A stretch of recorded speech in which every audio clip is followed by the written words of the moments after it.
ಬಾಗಲಕೋಟೆ ಜಿಲ್ಲೆಯ ನವನಗರದಲ್ಲಿರುವ ಜಿಲ್ಲಾ ನ್ಯಾಯಾಲಯಕ್ಕೆ ಬಾಂಬ್ ಬೆದರಿಕೆ ಬಂದಿರುವ ಘಟನೆ ಇಂದು ಆತಂಕಕ್ಕೆ ಕಾರಣವಾಯಿತು. ಜಿಲ್ಲಾ ನ್ಯಾಯಾಲಯದ ಕಚೇರಿಯ ಅಧಿಕೃತ ಇಮೇಲ್ಗೆ ಬಂದಿರುವ ಬೆದರಿಕೆ ಸಂದೇಶದಲ್ಲಿ, ನಿಮ್ಮ ಜಿಲ್ಲಾ ನ್ಯಾಯಾಲಯದ ಕ್ರಿಟಿಕಲ್ ಸ್ಥಳಗಳಲ್ಲಿ ಬಾಂಬ್ ಇಟ್ಟಿದ್ದೇವೆ. ಮಧ್ಯಾಹ್ನದ ಊಟದ ಅವಧಿಯಲ್ಲಿ ನಮ್ಮ ಸಿಬ್ಬಂದಿಗಳು ಬ್ಲಾಸ್ಟ್ ಮಾಡುತ್ತಾರೆ ಎಂದು ಉಲ್ಲೇಖಿಸಲಾಗಿತ್ತು. ಈ ಬೆದರಿಕೆ ಸಂದೇಶ ಬಂದ ಬೆನ್ನಲ್ಲೇ ಎಚ್ಚೆತ್ತುಕೊಂಡ ನ್ಯಾಯಾಲಯದ ಆಡಳಿತ, ಜಿಲ್ಲಾಡಳಿತ ಹಾಗೂ ಪೊಲೀಸ್ ಇಲಾಖೆ ತಕ್ಷಣವೇ ಮುನ್ನೆಚ್ಚರಿಕಾ ಕ್ರಮಗಳನ್ನು ಕೈಗೊಂಡವು.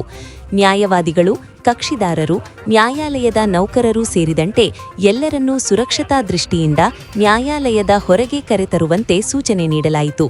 ಪರಿಣಾಮವಾಗಿ ನ್ಯಾಯಾಲಯದ ಆವರಣದ ಹೊರಭಾಗದಲ್ಲಿ ಜನಸಂದಣಿ ಜಮಾಯಿಸಿತು.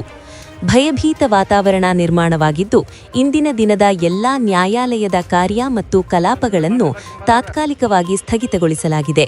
ಸುರಕ್ಷತೆಯ ಹಿತದೃಷ್ಟಿಯಿಂದ ಬಾಂಬ್ ನಿಷ್ಕ್ರಿಯ ದಳದಿಂದ ಸಂಪೂರ್ಣ ತಪಾಸಣೆ ನಡೆಸಲಾಗುತ್ತಿದೆ. ಯಾವುದೇ ಅನುಮಾನಾಸ್ಪದ ವಸ್ತುಗಳಿಗಾಗಿ ಕಟ್ಟಡದ ಒಳಗೆ ಹಾಗೂ ಸುತ್ತಮುತ್ತ ಕಟ್ಟುನಿಟ್ಟಿನ ಪರಿಶೀಲನೆ ಮುಂದುವರಿದಿದೆ. ಸ್ಥಳದಲ್ಲಿ ಪೊಲೀಸ್ ಭದ್ರತೆ ಹೆಚ್ಚಿಸಲಾಗಿದ್ದು, ಮುಂದಿನ ಮಾಹಿತಿಗಾಗಿ ಅಧಿಕಾರಿಗಳು ಪರಿಶೀಲನೆ ಪೂರ್ಣಗೊಳ್ಳುವವರೆಗೆ ಕಾಯಲಾಗುತ್ತಿದೆ.